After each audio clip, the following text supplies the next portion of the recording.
Due to the graphic nature of this program, viewer discretion is advised. Coming up on Animal Cops Philadelphia. This is certainly one of the worst I've seen on a live dog. You want to just pin him against the wall? He is not fear aggressive, he's aggressive. He didn't feed that dog. He feeds his dog. Selma and Louise. They're two girls, right? Yeah, they are.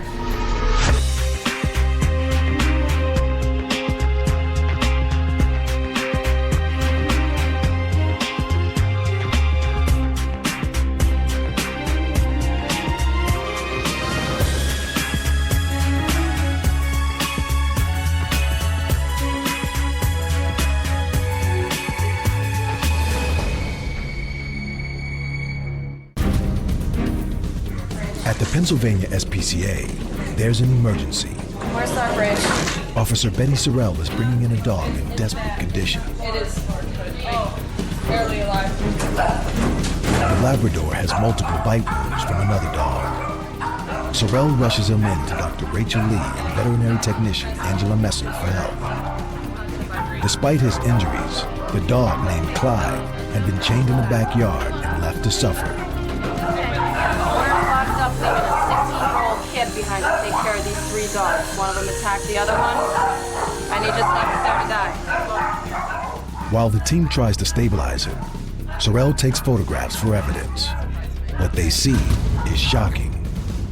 The dog is covered in maggots. It's one of the worst cases of neglect Sorrell has ever seen. We got a call from Terry from PACA, and there's supposed to be 3 dogs in the yard, one was dead. This is the one they thought was dead. I got out there, there's 3 large dogs in the yard. This guy was literally covered in flies. They're now infested with maggots. And also some information that I got is that the owner of the home, the owner of the dogs, is in jail. The only person living in the house is his 16-year-old son. So now I have to get a search warrant, take those other 2 dogs. I can't leave him living there with a 16-year-old kid. And also possibly call DHS and get this kid taken care of. We're gonna go ahead and try to get him stabilized, a little bit shocky, and then we'll start him on some IV antibiotics, get his fluids running, and then go to the task of trying to get the maggots off of him. I'm just trying to irrigate the wound. Like I said, there's just no safe way to kill maggots, and this dog's just covered in them. He's got puncture wounds all over his body, and every wound has maggots in it. And so I'm basically just trying to drown them with Epsom salt. He's awake, he's a fighter, and this is probably gonna take us 6 hours, but we'll try to get all the maggots out and try to get him stabilized, and we'll give him a chance, because he's up and about. So he's handsome, he's a really nice dog. I know, buddy, I know, I'm sorry. Ew, this is totally a maggot on my arm. Look at all the bugs coming out of your ear. But after an hour of fighting to clear the maggots, Lee and Messer discover the problem is even worse than they feared. That's disgusting. This is certainly one of the worst I've seen on a live dog. Clyde is clearly suffering. Lee is faced with the difficult decision. We're gonna try to stabilize him a little bit, and then I'm gonna go talk to Betty. I'm not sure that it's fair to keep going with this. He's got wounds all over his body. He's extremely swollen. It's all maggots under here. All right, let me go talk to Betty. I'm not sure this is fair to keep going. I'm worried here. Betty? Yeah. Hey. I don't think we should keep going. That dog possibly has a fractured hind limb, and the maggots are, like, the entire sub-Q is just full of maggots. Like, they're burrowed all the way under. I could probably open his, slice open, open the skin on his thigh, and it's gonna be full of maggots. We can't even see them. But I mean, he's got little sub-Q pockets. I mean, there was a hole like this big that Angela just got 20 to 30 third instar larvae out. Whatever you recommend. Okay. I have faith in you completely. What do you think happened? It looks bites. They're dog bites, definitely. About how old do you think? Oh, there's first, second, third instar larvae. You're talking days, it's not weeks? Weeks, probably. Thanks, Doc Rach. All right. Messer has witnessed many cases of animal cruelty, but she's deeply moved by this dog's tragic situation. He's got bite wounds all over here, all over the inside of his legs. He's in really bad shape, this dog, and he's got to be so uncomfortable. I can't even stand to think that somebody left this dog in the backyard to be eaten away by fly larvae. It's a sin, and it's really hard to see. I'm going to humanely euthanize this dog. This dog has got severe chronic wounds. He has a maggot infestation that I don't think we can even appreciate right now. He's in pain. His back leg, that back leg might be fractured, and it's just not fair to keep going. You deserve better than this. I'm sorry, buddy. There is nothing more they can do for him. But Sorrel is determined that somebody is held responsible for Clyde's condition. She heads back to the house where he was found. There are still 2 other dogs at the property, and she is determined to rescue them before they meet the same fate. Nobody who can allow a dog to end up in that condition should be allowed to own any other animals. I mean, clearly they can't take care of them, but because of the way the law stands now, unless I find something medically wrong with the other dog over there, I can't take it because it has everything else it needs. So it is a very frustrating situation for me. I don't want to leave any animals on that property, but I might have to.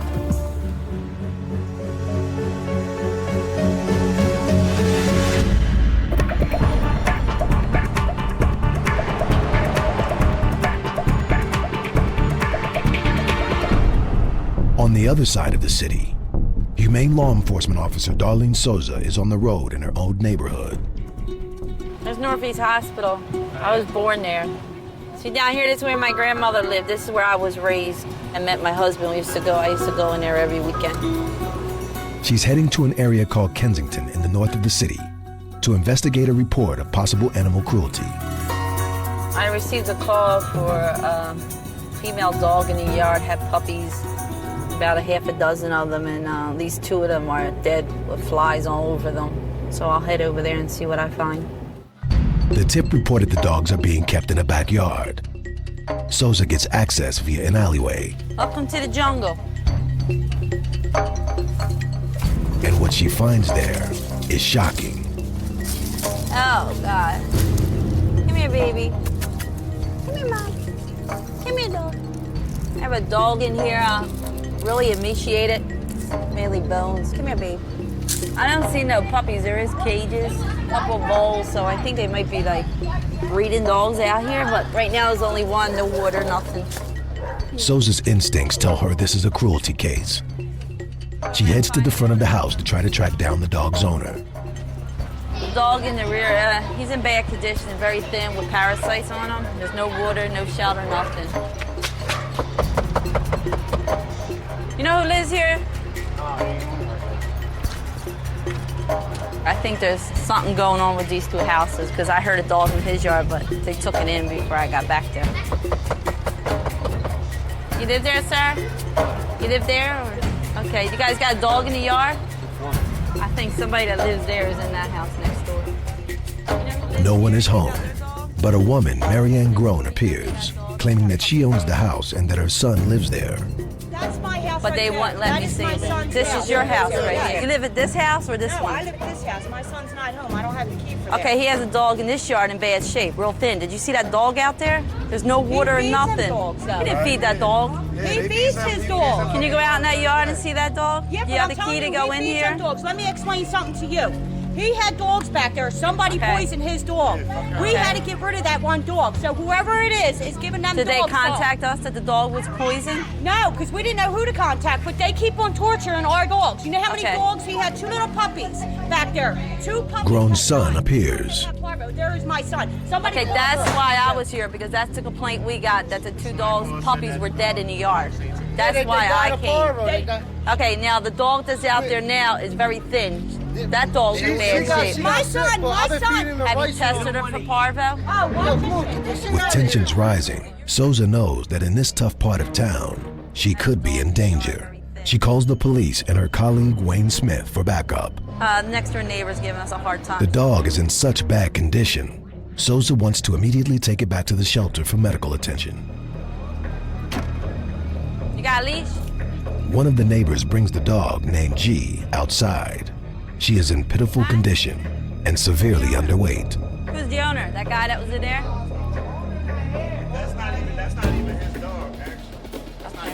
Well, who owns the property? A patrol police officer and Smith arrive. Souza fills them in on the situation. I don't know, he just came in. This is the one that was in the yard. I'm trying to talk to them, but he said, I'll just go give it to you. Now they don't want to tell me whose dog it belongs to. Her mom went in there to get the older boy. Tell him to come out right there. Tell the boy to come out there. Tell him to over Smith right there. Tell him to come out. Tell him to come out. They got more All dogs right, look. in there. Snake, don't even look at the search warrant. All right, come on, baby. I can't blame him. When a dog looks like that, it's somebody's dog. The neighbors insist that grown son isn't G's owner. But Souza needs someone to surrender her so she can take her back to the shelter for some urgent medical help. I'm just getting this dog right now in here, get her out of this craziness going on. The neighbors are not helping us at all, so we're just gonna go ahead and probably get a warrant to go on both properties, check for any more dogs. All I asked him to do was surrender the dog to me. I don't know why As G was on Grown's property, she can be held responsible for her condition. She finally agrees to sign the dog over. We had a surrender on the dog, but they're still saying it's not their dog, it's a friend of their dog. All right, G, we're gonna take you in and get seen by the vet. Well, that was a bunch of chaos, but I'm happy I got that dog out of there. I wasn't gonna leave till I got her. Souza heads back to the Pennsylvania SPCA headquarters, but the case is far from closed. First, the lady came, she said she owns the property, this is her house, her son lives next door. Then he came, and then he started changing the story that the dog's not his, it's his friend's, he don't know where his friend is. So I got her ID because she's the property owner. If it comes down after a vet examination that this dog was clearly neglected, I'm gonna go ahead and charge her since she's the property owner. Only when G has been seen by a vet will Souza know for certain that this is a cruelty case and whether they've rescued G in time.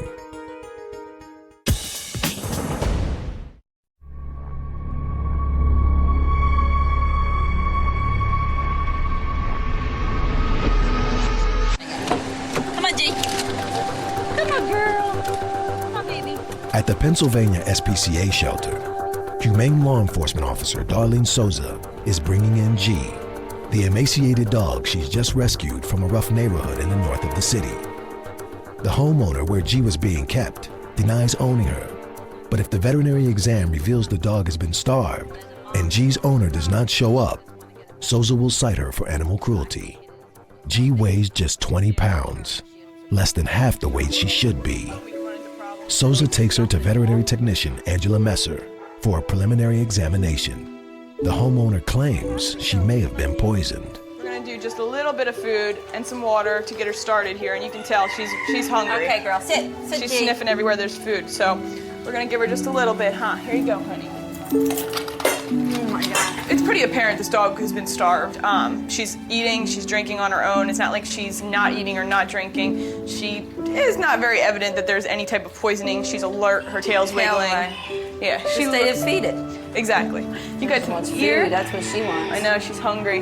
It's obvious these people either didn't want this dog, didn't want to take care of this dog, couldn't afford the dog, whatever the situation is.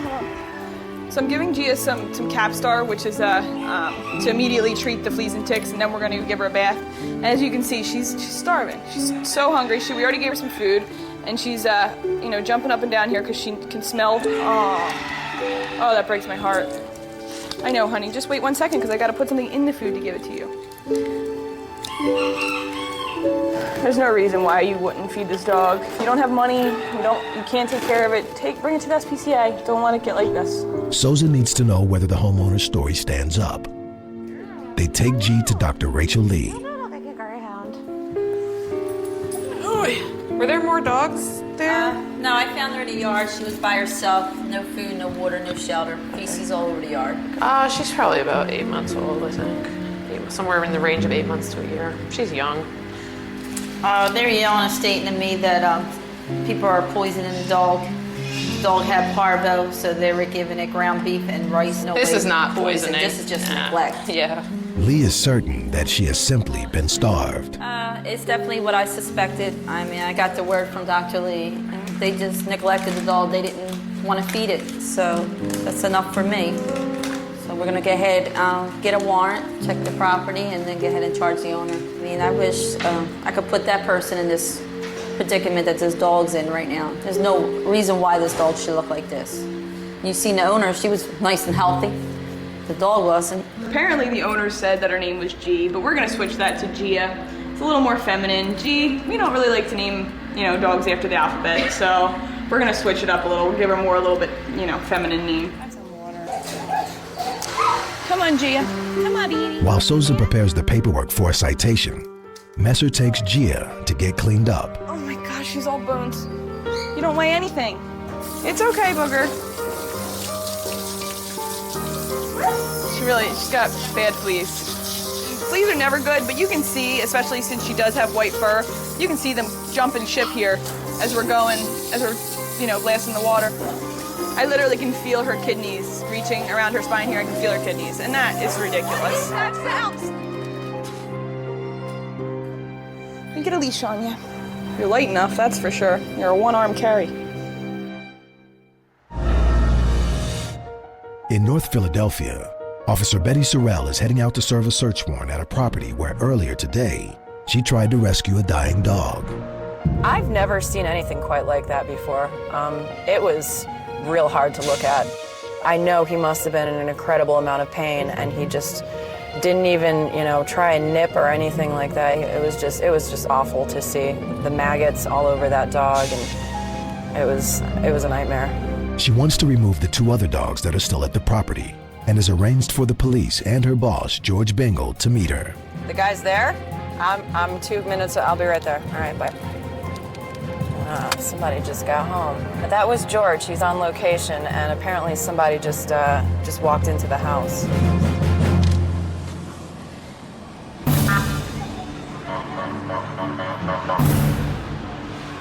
Sorrell, Bengal, and the police head to the backyard, where Officer Leonard Knox is already photographing the 2 dogs, a female named Bonnie, and a large pit bull they suspect is the dog that attacked Clyde. The homeowner is in jail, and after what she witnessed this morning, Sorrell doesn't want to leave either of the dogs in the care of the 15-year-old inside the house. We're definitely taking this gray and white one. I want to take Big Boy too, but we got to get an adult out here to sign these dogs over. Under Pennsylvania law, Sorrell can't remove them unless they're surrendered or there are exigent circumstances and the dogs are in danger of imminent death. This one's got infections on it looks like both ears here, and the flies have been going at her pretty hard. What's up, girl? You're awfully sweet. You're a sweetie pie. Yeah, yes, you are. Yes, you are. Man, are you a lover? Yes, you are. A nice girl. Inside the house, Bengal has made a shocking discovery. He's found a revolver belonging to the minor. The police arrest him and charge him with the felony of possessing a firearm. The young boy that lived there was sitting on a couch, started reaching underneath the pillow of the couch, the cushion of the couch, and I ordered him up off the couch, at which time when I lifted up the cushion of the couch, I found a .357 Magnum, loaded .357 Magnum. With no one left at the property to care for the dogs, Sorrell and Knox decide to take them back to the shelter. I'm almost positive that that's the dog that attacked the other dog. I have several different statements from different people, witnesses, neighbors, and also the juvenile all told me separately that that's what happened, that the large dog managed to break his chain and attacked the smaller dog. Good dog, you relax. You relax. We got the dogs loaded up. Len's gonna take them back to the shelter so Doc can start taking a look at them. Now we gotta figure out who's responsible for these dogs so we can have them sign over these 2 dogs and also take responsibility for the dog I brought in this morning. It's okay, sweetie.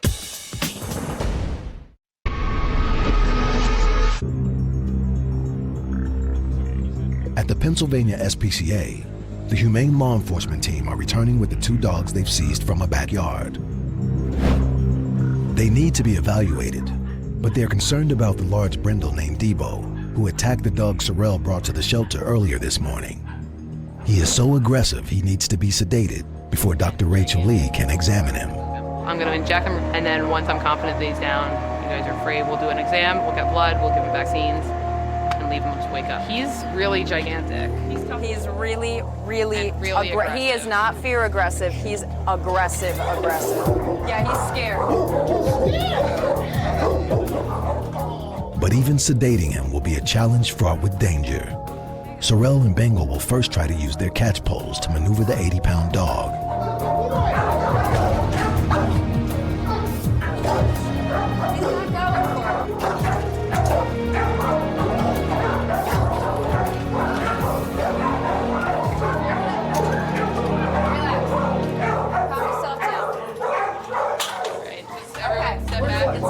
Wherever we can get set up in the corner would be perfect. Wherever, anywhere where you want to put him. He's a good boy.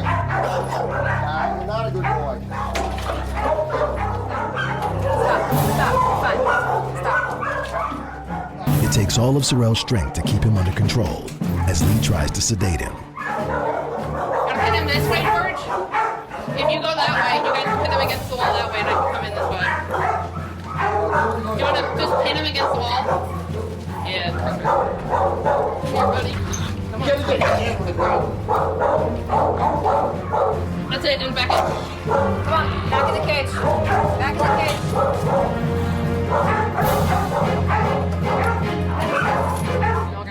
It should knock him. I don't think it's going to take him all the way out, but it should knock him down enough that we can put him on the stick again and I can go in and pop him off. Within moments, the sedative starts to take effect. Once he's out cold, Lee and veterinary technician Angela Messer quickly start their evaluation. All right, let's go, Ange.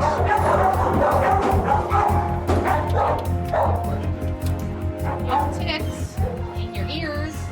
This is just a physical exam. This is the exact same processing procedure that we do for all the animals that come here. They get a physical exam. They get all their basic vaccines. They get treated for fleas and ticks. We're heartworm testing him, and but it's not. He has to be sedated for this procedure because otherwise, some or all of us would have gotten bit. As the sedative starts to wear off, it's no longer safe to be inside the cage. Growling, and he's starting to make noise, so we're gonna get out of here and let him wake up. So Messer and Lee turn their attention to the other dog, whose name is Bonnie. Come on, Bonnie. Come on, baby. It's okay. We're gonna see Dr. Lee. Come on. Look, come on. Big white face. You do have a big, pretty face. Up on the scale so we can see what you weigh. Can we go up? Bonnie, let me pull you. You okay? You're a little cross-eyed. Unlike Debo, Bonnie appears to have a sweet nature. And on first impression, she's in good health. Nothing too bad though.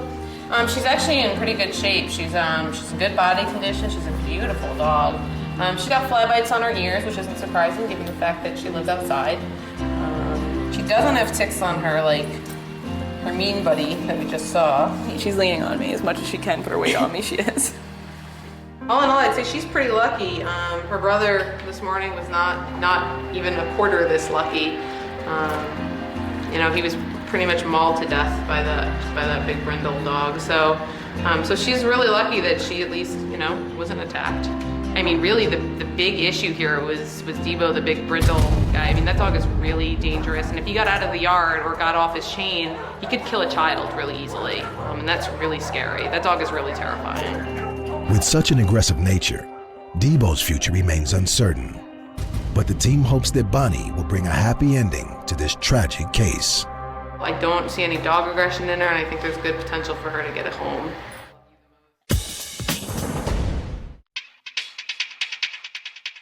Inside the Pennsylvania SPCA shelter, officers Darlene Souza and Wayne Smith are getting ready to serve a search warrant in one of Philadelphia's toughest neighborhoods. Their bullet-resistant vests may provide vital extra protection. When we go into situations like this, there's always a chance of someone getting hurt. So you just gotta be prepared, try to be prepared as best as possible. Make sure you got enough people, make sure you got your equipment on. We're just doing it for safety reasons because when we were there the other day, it was nothing but problems. So just for safety. I have 4 kids that I want to go home to today, so. I have the warrant right here. It's signed for both properties, ready to go. Once we get down on location, we'll just go around a corner and call for the Philadelphia police to back us up. They're heading to the house where Gia, the emaciated dog, was rescued yesterday. I have this problem sometimes in the morning trying to get dressed. Ready now. Ready? A tip had reported some dead puppies that the officers suspect may be at the house or at the neighboring property. Oh, you're nervous on all your warrants. You never know what you're going to expect inside. Souza leads the convoy as the agents head to the location in the north of the city. Under the terms of the warrant, the agents will remove all the animals they find at the two properties, as well as cite somebody for Gia's condition. If nobody claims ownership of the dog, we're gonna charge the lady that stated she owned the property. We already told her that if we don't find the owner, then we're gonna cite her. You say I was? Hi, Officer Sosa, Pennsylvania SPCA. We're getting ready to serve a search warrant. Wonder if I could get police assistance? This is bad around here.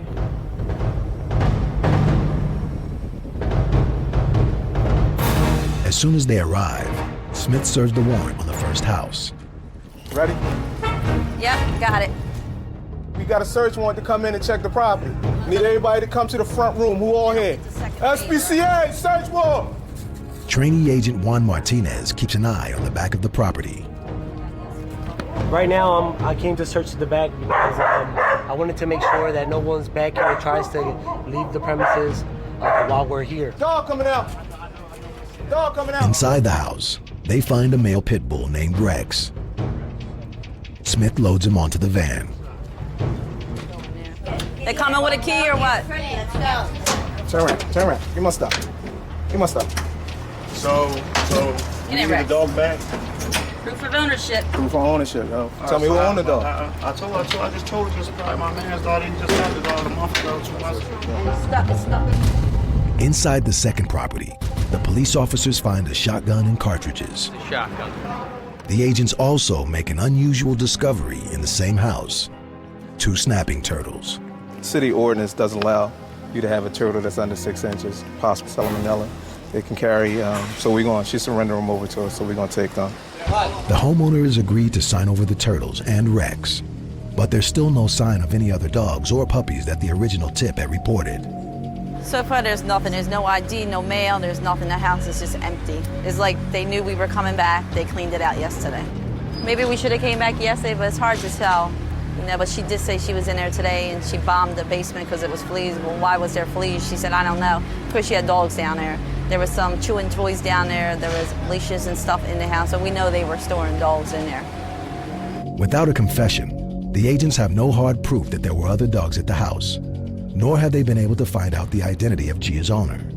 But they've still had some measure of victory. I am happy that we got that other dog off this property, and now they know that if they don't know, the people in the neighborhood know, they feel our presence that, this can happen to you, so let's do right by a dog. So I feel good about this. I feel real good about this. The agents head back to the shelter with Rex and the turtles, but the case isn't closed. Unless Gia's owner steps forward, the homeowner will be cited with animal cruelty.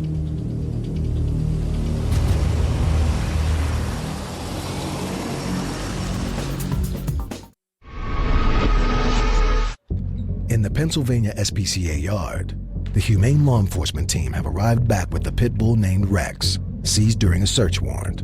Once he's been evaluated and vaccinated, he'll be placed for adoption. Meanwhile, in the shelter's medical center, the 2 other arrivals are about to be examined by Dr. Rachel Lee and veterinary technician Angela Messer.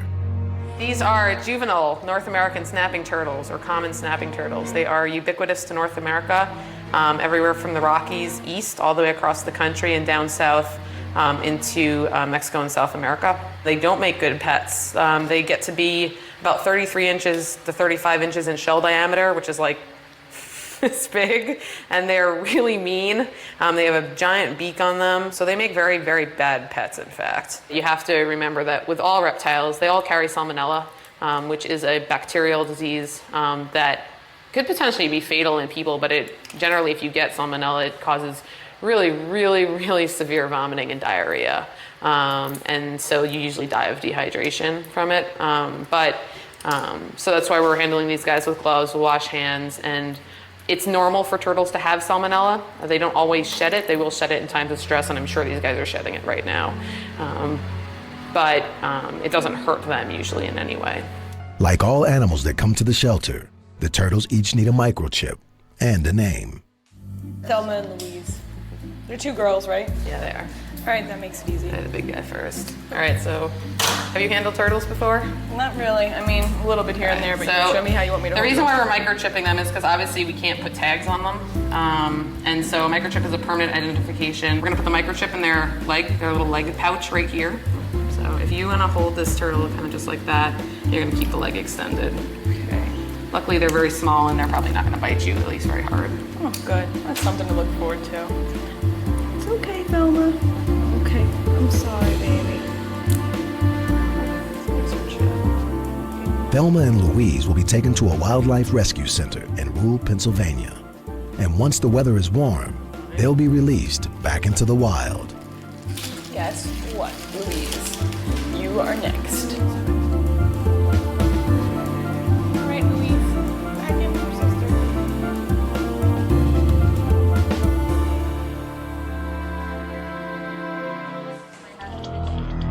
At the other side of the shelter, Officer Darlene Souza has a visitor. Marianne Groen owns the home where the turtles and Rex were seized from. Souza has threatened to cite her with animal cruelty for Gia, the starved dog. But Groen claims she belonged to her son's friend. You know, so I'm not taking a rap for nobody's dog. It looks on here like... Groen shows Souza some vet records with the name of Gia's owner. Yeah, and see, he was homeless, so when they threw him and the dog out, he asked if my son would take the dog in. I mean, he didn't drop no food off or nothing. The dog was skinny, we tried to fatten it up. It's not our fault the dog's not getting heavy. Okay, so he's the owner. All right. All right, so anything you can find on him, let me know. I will. Okay, thank you. Thank you. She clearly stated to me she's not the owner of the dogs. Her son put it there with a friend. So, like, I try to state to her, she's the owner of the property. She should know what's in her yard. It'll take months for Gia to recover, and Souza is determined that someone is held responsible for her condition. But after hearing Groen's story, she's willing to give her a chance to clear her name. Groen has promised to bring Gia's owner to the shelter to face the charges himself. If I have to take this on public news, I will. I'm not getting charged for somebody else's dog that we only try to help out. I'm a block captain on my block. I take care of everybody, you know, clean my block. I'm not cruelty to animals, and my neighbors will come to court, they said, and they will tell them that I am not cruelty to no animals. So what I'm gonna do, I'm gonna wait to see if she contacts me. If she doesn't, I'll go try my own to look for him, and then if I keep hitting a brick wall, I'm gonna get hit and cite her. Let her get in front of a judge and let the judge decide. I believe what the dog wants to tell me, that he's thin and no one was taking care of him, so that's what I'm gonna go on. 3 weeks ago, Officer Betty Sorrell tried to save a Labrador named Clyde. He had sustained multiple injuries after being attacked by a large pit bull. Left without vet care, his condition became so severe, he had to be humanely euthanized.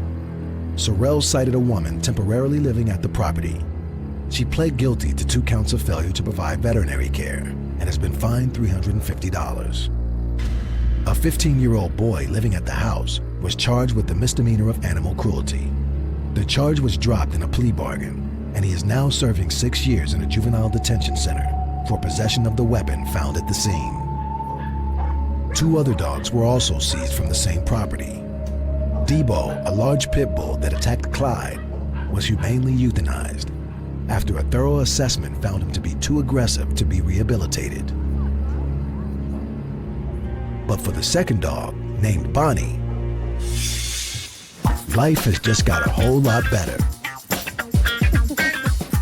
Come on, sit. She's been adopted by Zakia and Quentin Rivers. When I went to the SPCA to see Bonnie, I knew that she would have been perfect to play with the kids, you know, because she had a lot of energy, as you can see now. She pretty much gets along with everybody that comes in and out the house. She basically took very well to the kids. But she's just really, really pretty good dog to be a pit bull, though, even though they get a bad rap. But she has the mic. You want to say hi to Bonnie? The Rivers have 5 children, including 4-year-old Sade. We knew that Bonnie was the one for us to get because out of all the dogs that my daughter saw, Bonnie was all she could talk about when she got home. She likes the lotion I put on my face. She's adjusted pretty well. She basically did a whole walk through the house, so she pretty much knows where everything is. With her new family, Bonnie will get all the care and attention she needs. After such a tragic beginning, she finally has a happy ending.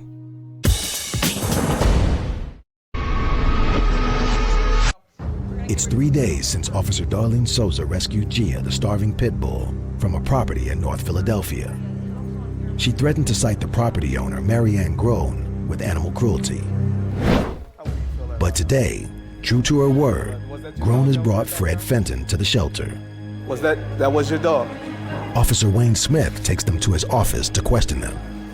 So you are the owner of the dog? I'm the owner of the dog, yeah. I went there like a couple weeks into that for like a couple hours every day. What did the dog look like when you went back there? Like she was like she's like wasn't gaining no weight, but she wasn't losing no weight. And you didn't take her back to the vet? No, I didn't have nowhere for me to stay at the time, or so I would took her back with me. She wasn't look like I was saying. She didn't look like she was losing any weight. Looked like she wasn't gaining any weight. Like she was still like how I gave her to her. I brought her here. I gave her all of her shots. The only shots that she needs now is a one booster shot, and she'll be good for all her shots. I hate to tell you, but she needs way more than shots. Fenton is adamant that he did try to feed her, as well as getting her vaccinations. But crucially, Fenton tells Smith that he had left Gia with his friend at Groen's property while he was finding somewhere to live. Fenton and Groen are called in to see Souza and Director of Law Enforcement George Bingle. For weeks. Who did you talk to about the care of this dog? Her son? Or you? Did you talk to her about this to say, will you take care of my dog? It was her son. I mean, you oversaw this, although your son had the duty of care and was supposed to be feeding this dog, and you said you occasionally also fed this dog, right? Yeah, well, I didn't go over to feed the dog, but my son used to make the big pots of rice and Right, but you never fed it, you never went and looked at it?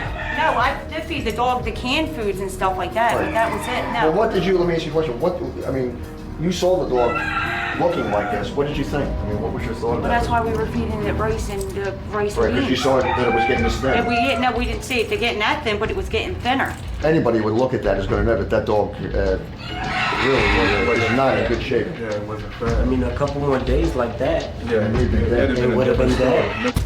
Having questioned them both, Bingle decides that as Gia deteriorated while on Groen's property, she should be held responsible.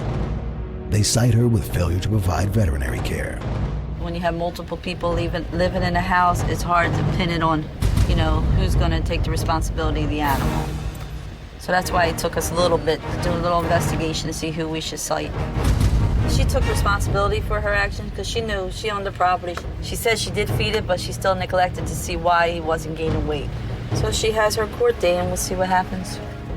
If found guilty, Groen will face a fine of up to $750 and up to 90 days community service. As a nonprofit organization, the Pennsylvania SPCA relies on public donations to help fund all aspects of its work.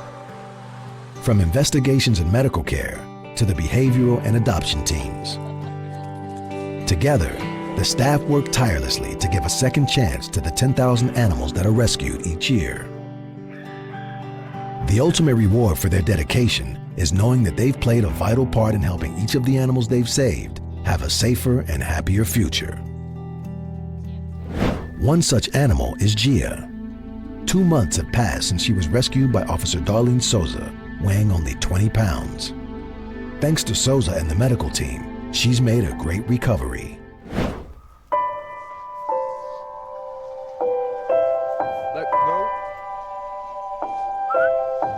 She's been adopted by Antoine Kelly. I've changed Gia's name to Nivea because I just think it sounds better. That's just it. Gia does not know her name. I could call her Bob, Sam, Frank, Olivia. She wouldn't know. I mean, it's gonna take time for that, but she reacts pretty well. She's excited when I come home. I'm trying to find the right dog food that she actually likes, so I'm going out a couple different type of dog food, but she's enjoying herself, I think. Go. I was in the military in Iraq. I came back home and I decided I wanted to get, a dog. I haven't had a dog in so long, so that's the gist of it. I go. No, the reason I picked Gia was because she looked like she actually needed help. And And I've always liked dogs, and if some animal needs help, I don't see a problem with, you know, spending a couple bucks and helping it out. I know if I was a dog, I'd want somebody to do that for me. Nivea now weighs 43 pounds, double the size she was when she was rescued. My reaction to hearing that Gia wasn't took care of and the condition she was in,